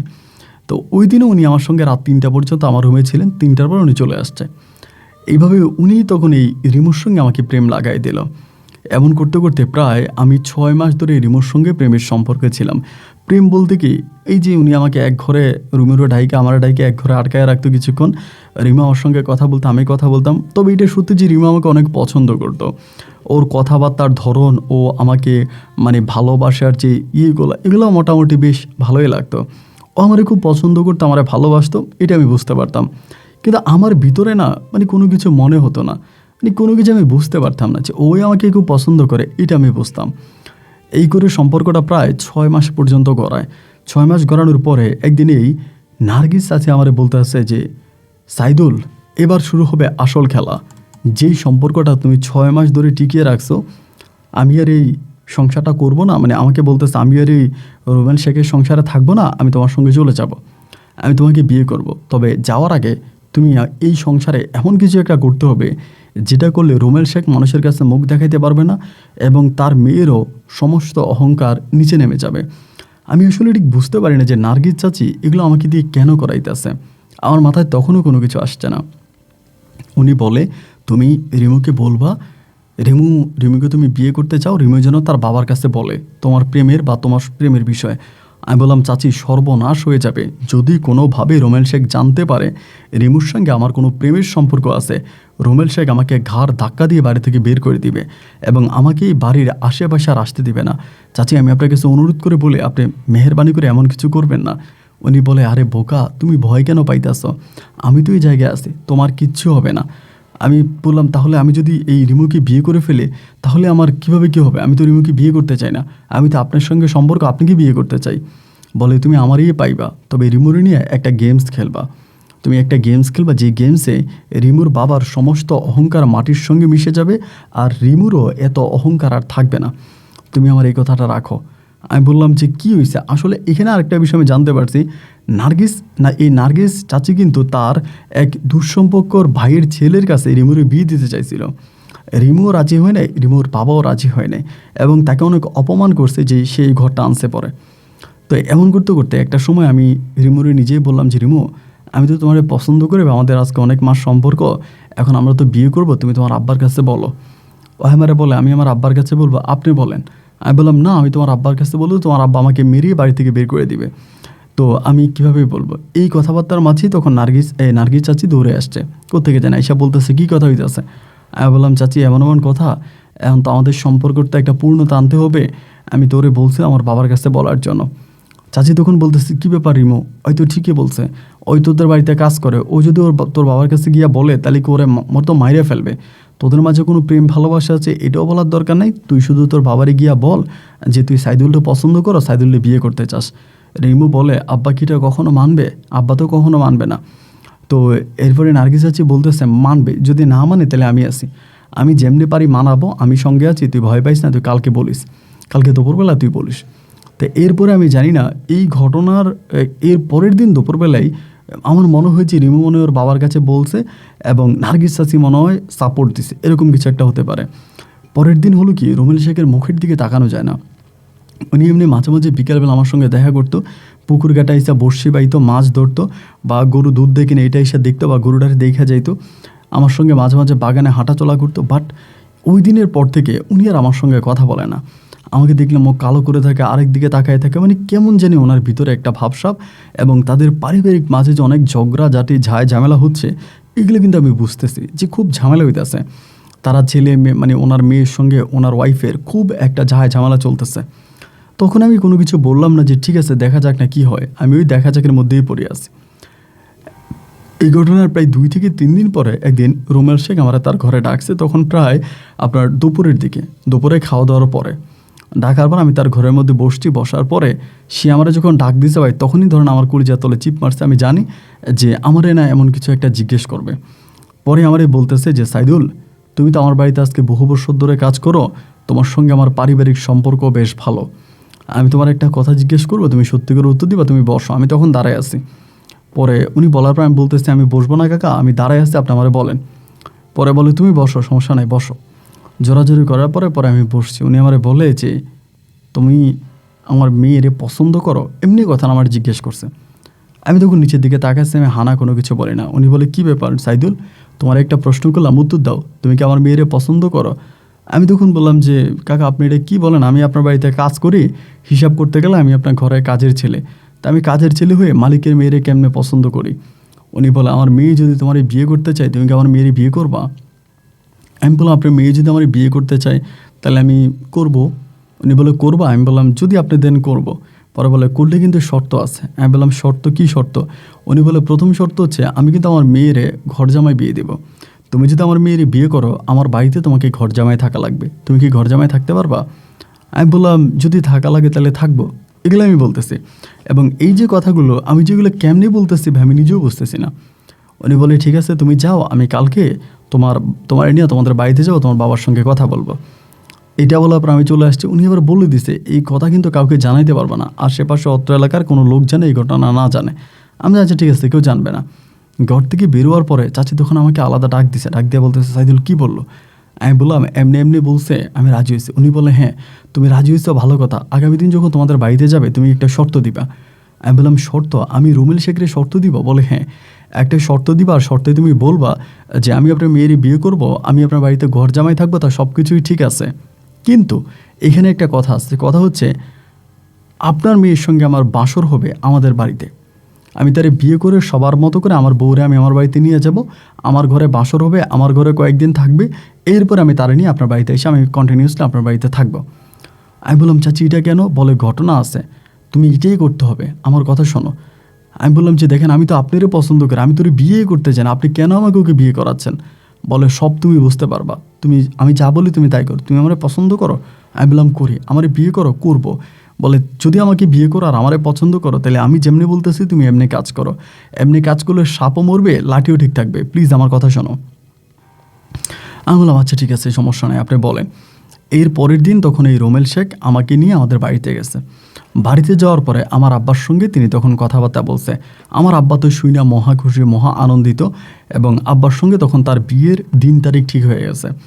দিন তারিখ ঠিক হয়ে যাওয়ার পরে আমি তখন ওনারে নিয়ে আসতেছে আমাদের বাড়ি থেকে, এবং রুমেল শেখ তখন মোটামুটি একটু আনন্দিতই, সে তার মেয়ের পছন্দে বিয়ে দিচ্ছে। আমি গরিব হই, তার বাসায় কাজ করি, এতে তার কোনো কিছু যায় আসে না, মানে খুবই ভালো মনের মানুষ। আসতে পরে আমারে বলতেছে যে তুমি যে আমার মেয়েরই বিয়ে করবা, এখন তো তুমি আমার জামাই হয়ে যাইতেছ, কয়েকদিন পর তো আর আমার কাজের ছেলে থাকবে না, আমার জামাই হয়ে যাবা। আমি তখন বলি কাকা আপনার কাছে আমার একটা কথা আছে। বলে কি কথা? আমি বললাম কাকা দেখেন আসলে সবাই তো বিয়ে করে বউ নিয়ে বাড়ি আসে, আমারও একটা ইচ্ছা আমি বিয়ে করে আমার বউ নিয়ে বাড়ি আসবো। আমি বিয়ে করবো, বিয়ে করে আমাদের বাড়িতে আনবো, আমাদের ঘরে তার বাসর হবে, এবং বাসর হওয়ার পরে আমি তারপর তারে মানে আপনাদের বাড়িতে নিয়ে যাবো, এরপর থেকে আমি মানে পুরোপুরিভাবে আপনাদের বাড়িতেই থাকবো। পরে বলে বাহ এই না হলো বাঘের বাচ্চা, বিয়ে করে বউ নিয়ে প্রথমে বাড়ি যাওয়া, এটা তো ভালো সিদ্ধান্ত, এটা খারাপ না, আচ্ছা আমি রাজি। এই কথা বলার পর আমি তখন এই নার্গিস চাচিরে বলতেছি চাচি আমাদের তো বিয়ে ঠিক হয়ে গেছে। আমি তখনও ভাবছিলাম কি জানেন, যে উনি ওনার সঙ্গে মানে এই কি বলে রিমুর সঙ্গে আমাকে বিয়ে দিয়ে উনি হয়তো আমার জীবন থেকে সরে যাবে। আমি তখনই এটা ভাবছিলাম, কিন্তু আমি বুঝতে পারি নাই যে ওনার মাথার মধ্যে এত ভয়ঙ্কর একটা প্ল্যান ছিল। এর কিছুদিন পরেই, মানে কিছুদিন বলতে কয়েকদিন পরে, উনি তখন আমারে বলতেছে কি যে আমারে বলে যে তুমি একটা কাজ করা লাগবে। তখন বিয়ের প্রায় আপনার 3 থেকে 4 দিন আগের ঘটনা। আমি বললাম কী কাজ? বলে তুমি রিমুরে বিয়ে করবা, রিমুরে বিয়ে করে তুমি রিমুরে বাসর করে তালাক দিয়ে দিবা। আমি বললাম ও মা এই কাজ তো আমি জীবনেও করতে পারবো না, এটা আপনি কি বলেন? আমি ওরে বিয়ে করে যদি বাসর করে তালাক দিই তাহলে তো রোমেল শেখ আমাকে মেরেই ফেলবে, আর আমি ওরে তালাক কেন দিব? চাচি তখন আমাকে বলতেছে আমি যা বলতেছি তুমি তাই করো, তুমি ওরে বিয়ে করবে এবং বিয়ে করে বাসর রাতেই ওকে তালাক দিয়ে দিবা। যদি তুমি তারে বাসর রাতে তালাক দিয়ে দাও তাহলে এরপরে আমি তোমাকে বিয়ে করে ফেলবো, আমি আর তুমি একসঙ্গে থাকবো। আর ওই চাচি আমারে বলছিল তার কাছে অনেক টাকা আছে, সেই টাকা দিয়ে সে আমারে বিদেশ পাঠাই দিবে, এবং সে আমার আব্বা আমার সঙ্গে থাকবে, এটা আমাকে বলছিল। তা আমি তখন তারে বললাম যে আমি যে ওরে বিয়ে করে বাসর করে তালাক দিব, কেন দিব? আমার মনের ভিতর তখন কেমন জানি একটু খটকা লাগতেছে। আমি তখন আমি বলছি যে না আমি তালাক দিব না। পরে বলে তালাক দিবা না? আমি বললাম যে না, তালাক দিব না। ওর সঙ্গে তাহলে আমি বিয়ে করবো না, উনি বলে বিয়ের দিন তারিখ ঠিক হয়ে গেছে। আর এখন যদি তুমি রোমেল শেখের বলো তুমি বিয়ে করবে না, তা রোমেল শেখ কি তোমার আস্ত রাখবে? তোমার কি জীবিত রাখবে? তোমার তো মেরে ফেলবে। অলরেডি সে মেহমান পর্যন্ত দাওয়াত দিয়ে দিছে, এটা করা যাবে না। আমি বললাম চাচি, আমি যদি ওরে বাসর করে তালাক দিই, ও কি মানবে? বা ও আমার এত পছন্দ করে, ওর বাবা তো আমাকে আস্ত রাখবে না। উনি তখন বলতেছে এই নিয়ে তোমার টেনশন করতে হবে না, এই সমস্ত চিন্তা আমার মাথায় আছে, আমি যা বলতেছি তুমি তাই করো। এইভাবে আমাকে ধমকায় টমকায় একটা পর্যায়ে উনি রাজি করাইছে। আমার ভিতর তখন ভয় ঢুকতেছে, আল্লাহ না জানি কী করে, আল্লাহ না জানি কী করে। যেদিন ওর সঙ্গে আমার বিয়ে, তার আগের দিন আমার চাচি বলতেছে, দেখো রোমেল শেখ, এই কী বলে সাইদুল, তুমি যদি কোনো না কোনোভাবে এক বিন্দু পরিমাণের পোল্ট্রি নাও বা আমার সঙ্গে বেইমানি করো বা আমার সঙ্গে চিটিং করো, তুমি মনে রেখো তোমার কিন্তু মৃত্যু হবে রোমেল শেখের হাতে। রোমেল শেখের হাতে কিন্তু তোমার মৃত্যু হবে, এটা তুমি মাথায় রেখো। যেদিন আমার বিয়ে, আমি ওকে বিয়ে করছি, আমি তখনও কোনো সিদ্ধান্ত নিতে পারিনি যে বাসর করে তাকে তালাক দিব কি দিব না। সেখানে তার সঙ্গে আমার বিয়ে হয়েছে। বিয়ে হওয়ার পরে বিকেলবেলা আমি বউ নিয়ে বাড়িতে আসছি। বিকেল বলতে প্রায় আপনার আসরের পরে বউ নিয়ে বাড়িতে আসছি। বাড়িতে আসার পরে চিন্তা করতেছি, আল্লাহ আমি কী করবো। এমন সময় চাচি আমারে বলতেছে, চাচি কিন্তু আমাদের রিমুর সঙ্গে আমাদের বাড়িতে আসছে, ওই যে নতুন বউয়ের সঙ্গে মেহমান আসে না, তাদের সঙ্গে আসছে। আইসা আমারে বলতেছে, মাগরিবের কিছুক্ষণ আগে উনি হঠাৎ করে, তখন কিন্তু আপনার মোবাইল ফোনের ভিতরে ক্যামেরা বা আপনার ভিডিও হইতো, যেমন 60-20 বা এরকম কিছু মোবাইল ছিল, এগুলোর ভিতরে আপনার 30 সেকেন্ড 40 সেকেন্ডের মতো ভিডিও হইতো এবং ছবি ওঠানো যাইতো। উনি হঠাৎ করে ওনার হাতে একটা ক্যামেরা মোবাইল ছিল, এই মোবাইলের ভিতরে আমার কিছু ছবি দেখায়। তখনও কিন্তু ভাই আমি মোবাইল চালাই না, মানুষ ক্যামেরার মোবাইল চালায়, বাট আমার হাতে মোবাইল নেই। উনি আবার এমন কিছু ছবি দেখালো যেগুলো দেখে আমি অবাক হয়ে গেছি। এই ছবিগুলো ওনার সঙ্গে আমার অন্তরঙ্গ ছবি, খারাপ ছবি। আমি তখন বললাম যে চাচি, আপনার কাছে এই ছবিগুলো আপনি কখন উঠাইছেন? আমি যখন ঘুমিয়েছিলাম উনি ওই সময় ছবিগুলো উঠাইছে। উনি বলে, তুমি যদি রিমুকে আজকে রাতে তালাক না দাও, আমি এই সমস্ত ছবি এই রোমেল শেখকে দিব। আর রোমেল শেখকে এই ছবি দিলে রোমেল শেখ কিন্তু তোমাকে এমনিই মেরে ফেলবে, তার মেয়ের জামাই হিসাবে তো রাখবেই না। তার থেকেও বরং আমি তোমার যা বলতেছি তুমি রাতের বেলায় তাই করো, তুমি দেখবা এরপর আমি তোমার বিদেশ পাঠাই দিব, আমি তোমার সঙ্গে সংসার করব। আমি যদিও আগে একটু কনফিউশনে ছিলাম যে আমি আসলে ওকে তালাক রাতের বেলায় দিব কি দিব না। তখনই ওনার এই ভিডিওগুলো বা ছবিটা দেখে আমি তখন বললাম যে আচ্ছা ঠিক আছে, কিন্তু আমি ওকে কীভাবে তালাক দিব, আমি তো এগুলো কিছু বুঝি না। উনি বলে যে তুমি ডিরেক্টলি বলবা, তার সঙ্গে শারীরিক সম্পর্কে যাওয়ার আগেই তুমি তার তালাক দিবা, এবং তালাক দিয়ে তুমি বেরিয়ে বলবা যে সে নষ্ট, তারা এর আগে অন্য কারোর সাথে সম্পর্ক হয়েছে, সে ফিউন না, সে খাঁটি না, এটা তুমি বলবা, আমাদের সবার সামনে বলবা। এই বলে আমাকে তখন ভাই বাঁশর ঘরে পাঠাইলো। বাঁশর ঘরে আমি ঢুকছি রাত তখন প্রায় 10টার দিকে। ঢুকার পরে রিমুতে আমার পা ধরে সালাম করলো, আমার সঙ্গে কথা বলতেছে, এক খাটের মধ্যে বসছি। এর আগেই কিন্তু ওর বাবা আমাদের ঘরদুয়ারগুলো ঠিক করছে, রিমুর আব্বা রোমেল শেখ টাকা ঠুকে দিয়ে আমাদের ঘরবাড়িগুলো ঠিক করছে, আমাদের ঘরবাড়িগুলো ঠিকঠাক করছে, মোটামুটি অনেক টাকা উনি খরচ করছে। এরপরে আমি বাসর ঘরে ঢুকছি, ঢুকে আমি বসে আছি, রিমা আমার পা ধরে সালাম করছে। তখন প্রায় আপনার 11টা কি 11:30টার দিকে, 11টা কি 11:30 বাজে। আমি বুঝতেছি ওর মা জানলার মধ্যে টোকা মারতেছে, রিমুর মা জানলার মধ্যে টোকা মারতেছে। আমি বুঝতেছি যে আমার সঙ্গে উনি আমাকে ডাকতেছে। 12:30টার দিকে, তখন আমাদের মাঝে তখনও কিছু হয়নি, আমি 12:30টার দিকে রিমুরে বললাম যে তুমি বসো, আমি আসতেছি। আমি কিন্তু ওরা তালাক দিইনি, আমি কিন্তু তখনও তারা তালাক দেয়নি। তালাক না দিয়া আমি তখন ঘর থেকে বেরিয়েছি, বাসার ঘর থেকে বেরিয়েছি। বেরোয়ার পরে দেখলাম রিমুর মা ওই যে নার্গিস, এরপরে রিমুদের বাড়ি থেকে আরও কয়েকজন লোক, তারা সবাই মিলে উঠানে বসে আছে। আমি তখন হাঁটতে হাঁটতে উঠান পর্যন্ত গেছি, গিয়া তারা চেয়ারে বসে আছে। আমি তখন তাদের সামনে বলতেছি যে রিমুরে কিন্তু কিচ্ছু বলি নাই, তালাক মালাক এগুলো ওরা কিচ্ছু বলি না, ও কিন্তু রুমের মধ্যেই আছে। ওর একটা চাচাও কিন্তু আছে, ওদের বাড়িরই পার্শ্ববর্তী বাড়ির এক চাচা আছে, আমাদের সঙ্গে আসছে, রিমুর সঙ্গে আসছে। ওই চাচাটা তখন উঠানে বসে আছে। আমি এখানে এসে বলতেছি যে আমতো গলায় বলতেছি যে আমি রিমুর সঙ্গে সংসার করব না, রিমু ফিউন না, রিমু খাঁটি না, আমি ওরে তালাক দিয়ে দিব। ওরে আমি আপনাদের সামনে তালাক দিয়ে দিলাম, আমি ওর সঙ্গে সংসার করবো না, ওরে আপনারা সকালে নিয়ে যান, আমি ওরে তালাক দিলাম, 1 তালাক 2 তালাক 3 তালাক। এইটা বলার সঙ্গে সঙ্গে ওর চাচা তখন লাফ দিয়ে উঠে আমার গলা চেপে ধরে, ওই ছোটো লোকের বাচ্চা তুই কী বললি, এই বলার মাধ্যমেই ধরেন আপনার একটা মারামারি মতো হয়ে যায়। আমি ওনার ধাক্কা দিই, উনি আমার ধাক্কা দেয়। এদিক দিয়ে ধরুন আমাদের বাড়ির মানুষ টানুষ মোটামুটি সবাই একটু একসাথ হয়ে যায়, এবং একসাথ হয়ে এলে পরে উনি তখন চিল্লে সবার সামনে বলতেছে, ওই বেয়াদব বাঁশর ঘর থেকে বেরিয়ে এসে বলতেছে রিমু নাকি এর আগে কার সঙ্গে কী করছে, ও রিমুরে তালাক দিছে, আমাদের সামনে 3 তালাক দিছে। এইটা বলার পরে আব্বা তখন আমার মাইরে আসবো, আমাকে মারতে আসবে, এমন সময় আমি এই পায়জামা পাঞ্জাবি অবস্থায় বাড়ি থেকে দিছি দৌড়। দৌড় দিয়ে আমি তখন বাইরে গেছি। বাইরে কোনো মতে পাশের বাড়িতে গিয়ে ঢুকছি, এক বাড়িতে ঢুকে পাঞ্জাবি খুলে আমি ওখানে লুঙ্গি আর গেঞ্জি পরছি। তখন আমার কাছে কোনো মোবাইল নেই, মানে আমি কি করব কিছু বুঝতেছি না। আমি সেই বাড়ির মধ্যে আছি, এবং ওই রাতের মধ্যে মনে হয় উনি ওনার বাপের বাইরে ফোন দিয়ে দেয়, রোমেল শেখেরে ফোন দেয়, এবং ফোন দেওয়ার পরের দিন তো রোমেল শেখের বাড়ি থেকে মেহমান আসবে আমাদের বাড়িতে। এবং আপনার ফজরের আগে তখন রোমেল শেখ করলো কি, তার বাড়ি থেকে লোকজন নিয়ে, এবং উনি আমাদের বাড়িতে আসছে গাড়ি নিয়ে আমাদের বাড়িতে আসছে। আসার পরে আমাদের বাড়িতে ভাঙচুর করতেছে, এবং খুব যায় যাওয়া, মানে কী হইতেছে বাড়ির ভিতরে ভাই, আমি তো আর বাইরে থেকে এসব কিছু বুঝি না। আমি এসব কিছু বুঝি না। আমি তখন বুঝতেছি যে বাড়ির মধ্যে খুব ঝামেলা হইতেছে, খুব ফাইটিং হইতেছে। এমন অবস্থায় তখন আমাদের বাড়িতে আগুন লাগাই দিছে। ফজরের পরে আমাদের বাড়ির মধ্যে আগুন লাগাই দিচ্ছে, তখন আগুন ধাউ করে জ্বলতেছে। এই আগুন দেখে আমি তখন আর কি করবো আমি বুঝতে পারতেছি না। আমি তখন আর কাউরে কোনো কিছু না বইলা এই বাড়ি থেকে, মানে আমি যে বাড়িতে আশ্রয় নিয়েছি সেই বাড়ি থেকে আমি তখন জান নিয়ে পালাইছি।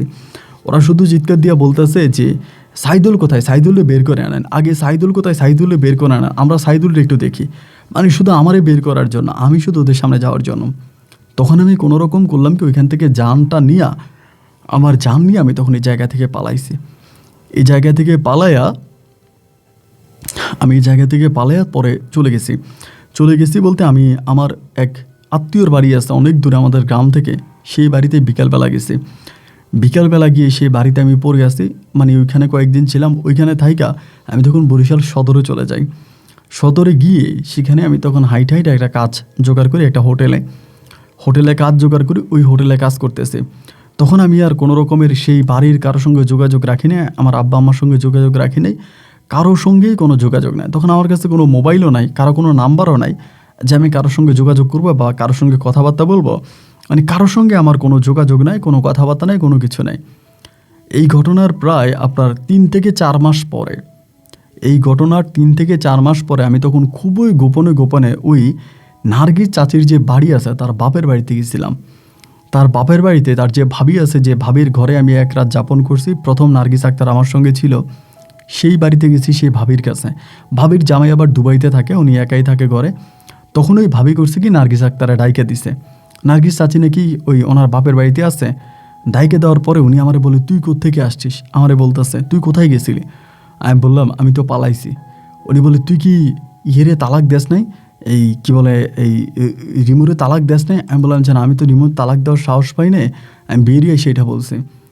আমার কি অবস্থা, আমাদের বাড়িঘরে কী অবস্থা, আমার আব্বা আম্মা, আমার বোন, আমার ভাই তো ছিল না, আমার আব্বা আম্মা, আমার দাদি ছিল, আমার ছোটো বোনেরা ছিল, তাদের কী অবস্থা? উনি বলে, তাদের অবস্থার কথা বাদ দে। আমি বললাম, চাচি আমি আপনাকে বারবার বলছি আপনি আমার সঙ্গে এটা করবেন না, আপনি কেন আমার সঙ্গে এটা করলেন? আমি তো দেখছি আমাদের বাড়িতে আগুন লাগাই দিছে, আমাদের ঘর বাড়ি সব কিছু পোড়াই দিছে, আপনি আমার সঙ্গে এটা কেন করলেন? উনি বলে, করছি ভালো করছি।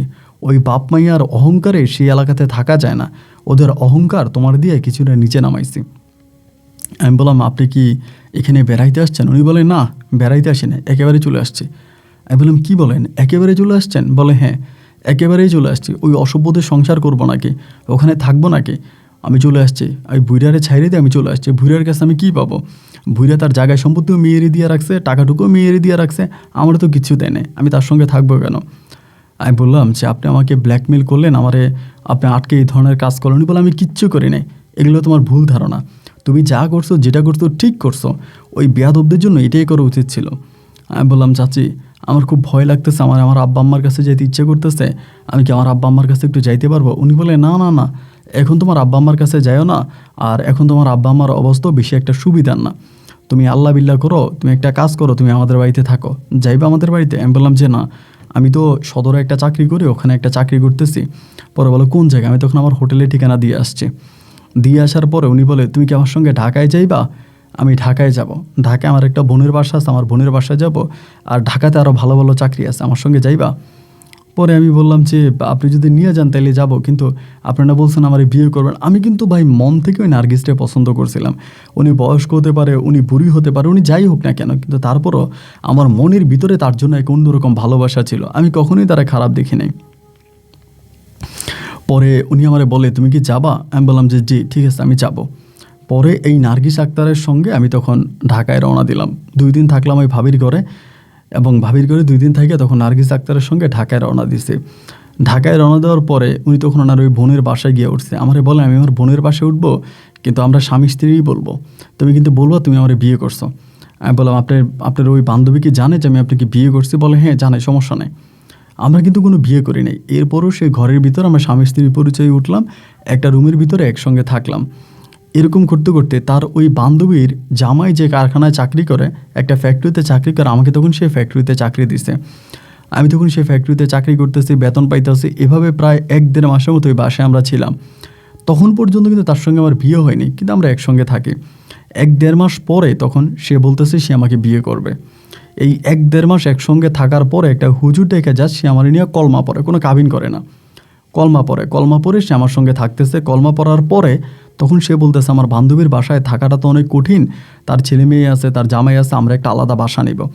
পরে সে একটা আলাদা বাসা ভাড়া করছে। ওই বাসায় উনি আর আমি একসঙ্গে থাকতাম, মানে নার্গিস আর আমি একসঙ্গে থাকতাম। এই পর্যন্ত কিন্তু রিমুর সঙ্গে আমার কোনো যোগাযোগ নাই। রিমু কোথায় আছে, কেমন আছে, বা রিমুর কী অবস্থা আমি আর কিচ্ছুই জানি না। মানে আমার আর কোনো কিছুই জানার নাই, বা আমি জানিও না। এই অবস্থার মধ্যে একটা মানে বাসায় ভাড়া করে আমি চাকরি করি, সে বাসায় থাকে। এর কিছুদিন পরে ওই তখন আমারে বলতেছে, নার্গিস আমারে বলতেছে, সাইদুল তুমি তো চাকরি করো, তোমার ওই চাকরির টাকায় তো আমাদের সংসার চলবে না, আমাদের বাসা ভাড়া আছে, নিজেদের খাওয়া আছে, অনেক খরচ, এত খরচ তো আর চাকরির টাকায় চলবে না। একটা কাজ করি, আমিও কিছু একটা করি আমারে বলে। আমি তখন বললাম যে আপনি কি করবেন, আপনি কি করতে পারবেন? উনি বলে আমি একজনের সঙ্গে কথা বলছিলাম, একটা বাসায় চাকরি পেয়েছি, বাসায় কাজের মেয়ের মতো আর কি, কাজের বুয়ার কাজ করব। আমি বললাম এটা কি আপনি করতে পারবেন? করতে গেলে ঝামেলা হবে না? বলে না কোনো ঝামেলা নাই। কিসের ঝামেলা? সকালবেলা যাব, বিকেলে কাজ টাজ করে রাতে চলে আসবো। আমি বলছি আচ্ছা ঠিক আছে। তখন আমিও কিন্তু মোবাইল চালাইতাম, উনিও মোবাইল চালাইতো, দুজনেই মোবাইল চালাইতাম, মোবাইলে যোগাযোগ করতাম। পরে আমি তখন ওই কারখানায় আবার কাজ করি, তখন সে সকালবেলা ওই বাসায় চলে যায়। ওই বাসায় যায়, বাসায় কাজ টাজ করে প্রায় 2 মাসের মতো ওই বাসায় কাজ করে। 2 মাস কাজ করে ওই বাসার চাকরিটা ছেড়ে দেয়। চাকরিটা ছেড়ে সে আরেকটা বাসায় কাজ নেয়। আরেকটা বাসায় কাজ করে, তখনও রাতের বেলায় খুব বেশি একটা ঘরে আসতো না, হয়তো 3 দিন 4 দিন পরে এক রাত আসতো। আর মানে বেশিরভাগ রাতেই সে তাদের ঘরেই থাকতো। এই করে প্রায় অনেকগুলো দিন কেটে গেছে, ওই বাসায় থাকে, আমি তখন চাকরি করে বাসায় থাকে। এইরকম ঘুরতে ঘুরতে একদিনও আমারে বলতেছে কি যে, আমারে বলে এই তোমার একটা কথা বলি, আমারে বলে সাইদুল একটা কথা বলি, এই আমি কয়েকদিনের জন্য গ্রামে যাব। আমারে বলে আমি কয়েকদিনের জন্য গ্রামে যাব, এরপরে আমি কিছুদিন পরে আসবো। আমি বললাম গ্রামে যাবেন, কিছুদিন পরে আসবেন, তা কারণটা কি আমারে তো বলবেন। পরে বলে না কোনো কারণ নাই। এটা বলে সে বাড়িতে গেছে। বাড়িতে গিয়ে সে আর আসে না, প্রায় 15-20 দিনের মতো হয়ে গেছে সে আসে না। 15-20 দিন পর আমার সঙ্গে মোবাইলে কথা বলে। সে যে আমার সঙ্গে মোবাইলে কথা বলে, আমি কিন্তু শহরের গাড়ি ঘোড়ার শব্দ শুনতে পাই। তাদের বাড়িতে থাকলে কিন্তু এরকম গাড়ি ঘোড়া চলার কথা না, বা এরকম শব্দ আসার কথা না। আমি তখন মোটামুটি শিওর হয়ে রইলাম সে শহরেই আছে। আমি পরে গোপনে গোপনে খবর নিয়ে জানতে পারলাম সে পরের যে চাকরিটা নিছে ওই বাসার মধ্যেই থাকে, সে আমার বাসায় আসে না, বা আমারে বলে গ্রামে। তো এরকম একদিন রাতের বেলায় কথা বলতে বলতে আমি বললাম আপনি আমার কাছে মিথ্যা কেন বলতেছেন? আপনি মিথ্যা কোন হিসাবে বলেন? আমি তো জানি আপনি তো ওই বাসায় আছেন, আপনি তো গ্রামে যান না, আপনি গ্রামের কথা কেন বলছেন? আমি তো খবর নিছি আপনি গ্রামে যান নাই। উনি তখন আমারে বলতেছে যে তা আমি এখানে থাকলে তোমার সমস্যা কি? আমি বললাম আপনি আমার বিয়ে করছেন, আমি আপনার স্বামী, তা আপনি আমার কাছে আসবেন না? উনি বলে বাদ দাও স্বামী, ওইসব স্বামীটা আমি দরকার নাই, আমি যেখানে আছি ভালোই আছি, তুমি আমার খবর নিও না, তুমি তোমার মতো করে একটা বিয়ে করে ফেলো। হঠাৎ করে আমি বললাম এটা আপনি কী বলতেছেন? আমি আমার মতো করে বিয়ে করে ফেলবো মানে? আমি আপনার জন্য রিমুরে ছেড়ে দিছি, আমি রিমুর সঙ্গে বেইমানি করছি, আমার ঘর বাড়ি পুড়ে ফেলছে, আজও আমার আব্বা আম্মা আমার পরিবারের সঙ্গে আমার কোনো যোগাযোগ নেই, তারা কোথায় আছে কেমন আছে এর কোনো কিছু আমি জানি না। আপনি হঠাৎ করে এটা আমার কী বলতেছেন যে আমি আরেকটা বিয়ে করে ফেলার জন্য? পরে বললো হ্যাঁ আমি যা বলছি তাই করো, তুমি আরেকটা বিয়ে করে ফেলো, আমি আর এই সংসারে যাব না, বা আমি এগুলো কোনো কিছু করবো না, আমি তোমার কাছে যাব না, আমারই বলতেছে। পরে আমি তার যে বাসায় থাকতো ওই বাসার সামনে আমি যে ঘুরেফেরা করতাম। ঘুরতে ঘুরতে একদিন বিকেলবেলা উনি আমার দেখছে যে আমি ওই নিচে ঘুরতেছি। তো এই ঘুরার পর উনি একদিন আমাকে ফোন করছে রাতের বেলায়, ফোন দিয়ে বলে যে সাইদুল তুমি আমি যে বাসায় কাজ করি তার বাসার নিচে ঘোরাফেরা করো কেন? আমি বললাম আমি আপনাকে পছন্দ করি, আপনার জন্য আমার জীবন যৌবন সমস্ত কিছু আমি ত্যাগ করলাম, আমি আপনার জন্য সব হারাইলাম, আর আপনি আমাকে রাস্তায় ছেড়ে দিয়ে আপনি বলতেছেন আপনি আসবেন না, আপনি কেন ওই বাসায় থাকতেছেন? তখন আমারে বলতেছে কি, সাইদুল দেখো আমি ওই বাসার সাহেব আমারে পছন্দ করে, আমি ওই বাসার সাহেবের কাছে বিয়ে বসবো। আমারে বলে, আমি বললাম তা আপনি যদি ওই বাসার সাহেবের কাছে বিয়েই বসবেন, তাহলে আপনি আমার রিমের জীবন থেকে সরাইছেন কেন? রিমুর জীবন থেকে আমাকে কেন সরাইলেন? উনি বলে, রিমু তোমার সঙ্গে কখনোই সংসার করতো না, তুমি রিমুরে ছেড়ে দিয়া ভালোই করছো, নাহলে সারা জীবন রিমুর বাপ আর রিমুর গোলামি করা লাগতো। কাজের ছেলে হিসাবে তো মাস শেষে একটা বেতন পাইতা, এই বেতনটাও কিন্তু রিমুর বাবা এই রোমেল শেখ দিত না আর রিমুও দিত না, সারা জীবন তোমারে ওই গোলাম বানিয়ে রাখতো। আমি উপকার করছি, ক্ষতি করি নাই। আমি বললাম তাহলে আপনি এখন কী বলতে চান? উনি বলে, তুমি আমার পিছনে আসবা না, আমার কাছে আসবা না, এটা সেটা আমাকে ধমকাধমকি করে। আমি এর বাসার পিছনে ঘুরি, মানে এরপরও ওনার কোনো নিষেধ মানি না, ওনার কোনো কথা শুনি না। এরকম করতে করতে একটা দিন আমার বলতেছে কি, আমি বললাম যে আপনি যদি না আসেন আমি উপরে যাব, উপরে গিয়ে আপনি যেই মালিক আপনার বিয়ে করছে, আমি শুনছি না নাকি বিয়ে হয়ে গেছে। একবার বলে তাই যে বাসায় থাকে ওই বাসার শেখে নাকি তাকে বিয়ে করে ফেলছে, বাড়িওয়ালা নাকি বিয়ে করছে, আবার বলে সে ওই বাসায় কাজ করে, মানে এক এক সময় এক এক কথা বলে। তা আমি তার ফোনে ধমক দিলাম যে তুমি যদি না আসো, আমার কথা না শোন, আমি কিন্তু ওই উপরে যাব, উপরে গিয়ে বাড়িওয়ালার কাছে আমি বলবো তুমি আমার বউ, তুমি এ বাসায় কাজ করো, আমি বাড়িওয়ালাকে গিয়ে বলবো, কিন্তু আমি সব বলে দিব যে তুমি আমার বউ, তুমি আমার সঙ্গে অতীতে কী কী করছো আমি সব বলে দিব। পরে আমারে বলতেছে, না না না সাইদুল, এগুলো কোনো কিছু করো না, আসলে আমি তোমাকে একটা সত্যি কথা বলি শোনো, আমি চাইতেছি কোনো না কোনোভাবে এই বাড়িওয়ালাকে পটিয়ে তার কাছ থেকে কিছু টাকা পয়সা নিয়ে আমি বাড়ি থেকে পালায়া যাব। এই বাড়ি থেকে পালায়া এরপরে তুমি আমি একসঙ্গে সংসার করবো, আমরা একসঙ্গে থাকবো। দেখো আসলে জীবন তো আর আবেগ দিয়ে চলবে না, আবেগে তো আর জীবন চলে না, তা আমাদের তো টাকা পয়সা লাগবে। আমি যদি বাড়িওয়ালাকে ছেড়ে দিয়ে তোমার কাছে চলে যাই, তা তোমার টাকা লাগবে, আমি বাড়িওয়ালার কাছ থেকে টাকা পয়সা নিয়ে তারপর তোমার সঙ্গে পালায় যাব। এখন তুমি আপাতত কিছু করো না, তুমি বাড়িওয়ালার কাছেও আইসো না, বা দারোয়ানকেও কিছু তুমি বইলো না। আমারে বলতেছে, তুমি যে আচ্ছা ঠিক আছে, আমি দারোয়ানকেও কিছু বলবো না, বাড়িওয়ালাকেও বলবো না, তাই তুমি আসো। এই করতে করতে প্রায় এখানে আরও মাস খানিকের মতো কেটে গেছে, সে আসে না আসে না আসে না। আমি একটা সময় ভাই প্রস্তুতি নিয়ে আনিছি, আমি উপরে যাব, গিয়া বাড়িওয়ালারে বলবো যে আপনার এ তো আমার সঙ্গে এরকম এরকম করছে, বা আমি তখন মোটামুটি মানে 90% শিওর হয়েছে সে বাড়িওয়ালার বিয়ে করে ফেলছে, বা বাড়িওয়ালার লগে তার কোনো একটা সম্পর্ক আছে। আমার কথা হচ্ছে আমি তারা পাইলে পাই, না পাইলে নাই, কিন্তু বাড়িওয়ালার কাছে গিয়ে আমি সত্যটা বলে দিব। তারপর আমার বলতেছে, না না না তুমি কোনো কিছু বইলো না, আমি চলে আসবো। এর কিছুদিন পরে একদিন আমার হঠাৎ করে ফোন দিয়েছে, সকালবেলা ফোন দিয়ে বলতেছে, সাইদুল কই তুমি? আমি বললাম আমি তো এই ইয়েতে আসি, এই বাসায় আসি। আমি কিন্তু তখন কাজ করতাম, একদিন করতাম 3 দিন করতাম না, একদিন করতাম 3 দিন করতাম না, কোনো ঘর ভাড়া আর খাওয়ার টাকা হইলে আমি আর কাজে যাইতাম না। কারণ আমি টাকা কার জন্য কী করব, পরিবারের সাথেও যোগাযোগ নেই, আব্বা আম্মার সাথেও যোগাযোগ নেই, কারোর সঙ্গে কোনো যোগাযোগ নেই। এরপরে সে আমারে বলতেছে যে তুমি আসো এমন এমন, এই তুমি ইয়ে করো, এই কী কী এমনি এমনি আমার আসতে বলতেছে। তো বলার পরে আমি বললাম যে আচ্ছা ঠিক আছে। কিন্তু মানে সরলমনে ঘর থেকে বেরিয়েছি, বেরোয়ার পরে আমি দেখলাম কি, আমি ওর বাসার সামনে আসছি, ও বাসার সামনে একটা দোকান আছে, দোকানের সামনে দাঁড়িয়েছে, হাতে একটা কালো ব্যাগ। তো আমি দেখে ভাই খুশি হয়েছিলাম, ভাবছি কি ও মানে আমার সঙ্গে পালিয়ে যাবে। আমি তখন তার কাছে গেছি, যাওয়ার পরে আমার হাতে ব্যাগটা দিছে, ব্যাগটা দিয়ে বলতেছে, সাইদুল এই ব্যাগের মধ্যে খুব টাকা আছে, অনেক টাকা পয়সা আছে, গয়নাগাটি আছে, তুমি ব্যাগটা নিয়ে চলে যাও, আমি রাতের মধ্যে বাসায় চলে আসবো। আমি তখন বললাম যে রাতের মধ্যে বাসায় চলে আসবা, এখন চলো। ও বলে না এখন যাওয়া যাবে না, তুমি এটা নিয়ে চলে যাও, এটার মধ্যে গয়নাগাটি, ব্যাগের মধ্যে টাকা টুকা গয়নাগাটি রাখছি, তুমি এটা নিয়ে চলে যাও, আমি পিছন থেকে আসতেছি, আমি বিকেলে আসবো, এই সিএনজিটাতে উঠো, এই সিএনজি করে যাও। মানে ওই সিএনজিও তারও করায় রাখছে।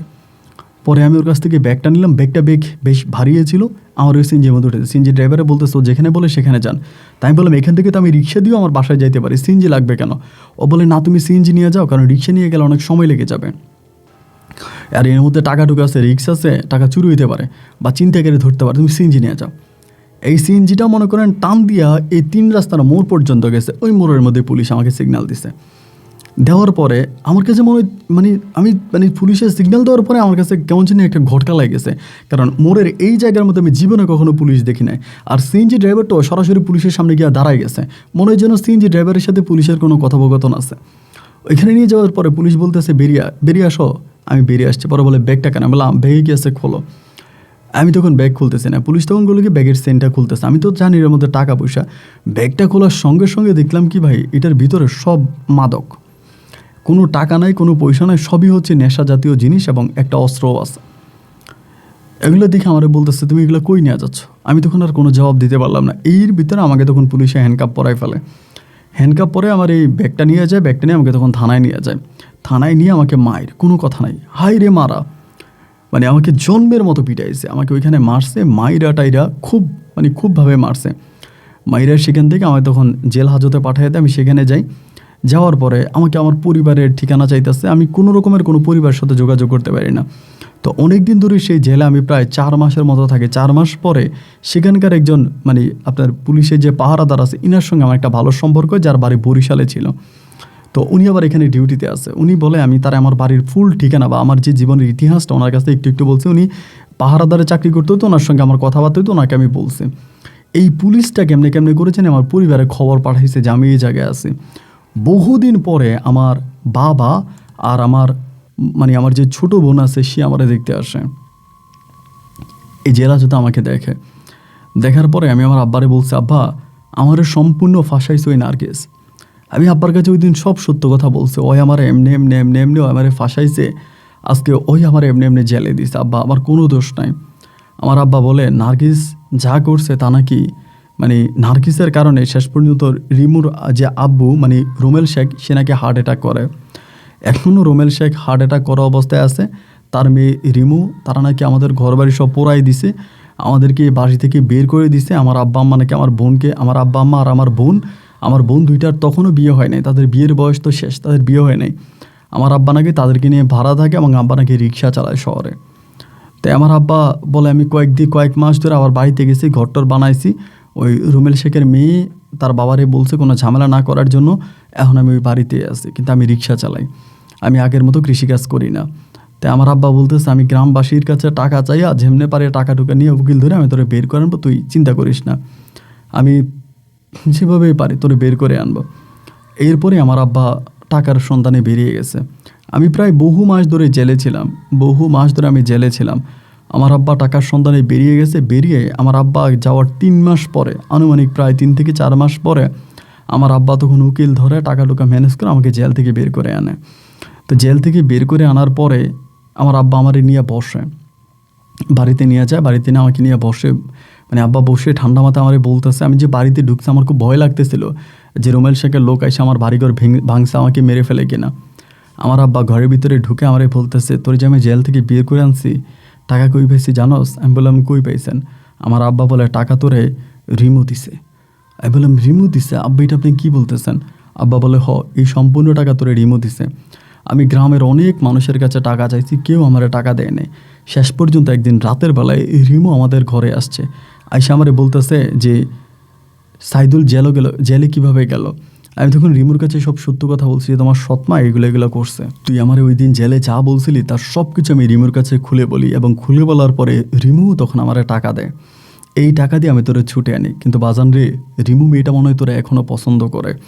আমার মনে হয় ও তোরা এখনও পছন্দ করে। ও যদি আমার বাড়িতে আসে তুই তারা খালি হাতে ফিরাই দিস না। আমি বাড়িতে থাকার 3 দিন পরে রিমু তখন আমাদের বাড়িতে আসে। আসার পরে আমার আব্বা তখন ওরে আমার সামনে ডাক দিয়ে আনে। আমি তো ওরে কোনো তালাক দিই নি বা ওর সঙ্গে আমার কিছুই হয় নাই। আমি কি ওর পা চাইপা ধরে কান্না করতে শুরু করি। আমি বলি আমি তোমার সঙ্গে অন্যায় করছি, আসলে তোমার সৎমা যেমন করে শিখাই দিস আমি তেমন করে কাজ করছি।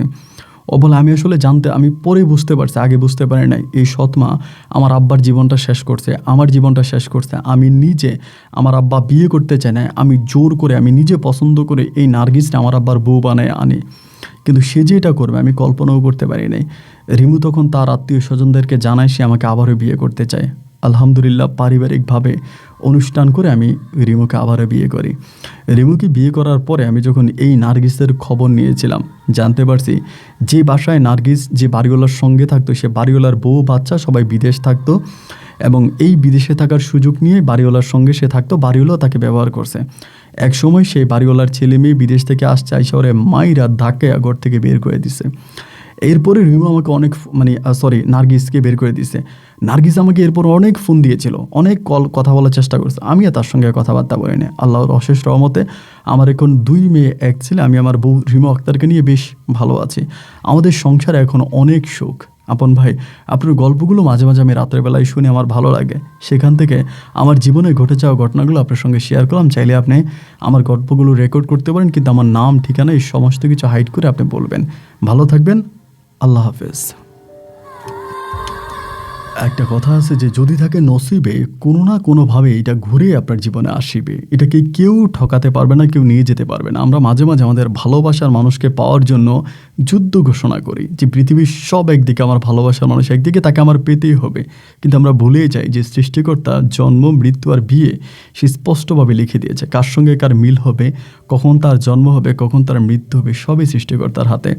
রিমু মেয়েটা বেশ ভালো ছিল, যার জন্য এত কিছুর পরেও সে সাইদুলকে মেনে নিয়েছে। আর মেনে নিয়েছে বলেই রিমু তার ভালোবাসার মানুষটাকে পেয়েছে এবং সাইদুলও একটা সুন্দর বউ পেয়েছে। তার সংসার জীবনে এখন সে অনেকটা সুখে আছে। জীবনের গল্পের এই শেষ পার্টে এসে যখন এমন সমাপ্তিগুলো পায়, এমন মিল পায়, তখন খুব ভালোই লাগে। এই গল্প কেমন লেগেছে এটা নিয়ে কোনো মতামত থাকলে কমেন্ট বক্সে লিখবে না। যেখানেই বিদায়, দেখা হবে নতুন দিন নতুন কোনো গল্পে। আল্লাহ হাফেজ অ্যান্ড আসসালামু আলাইকুম।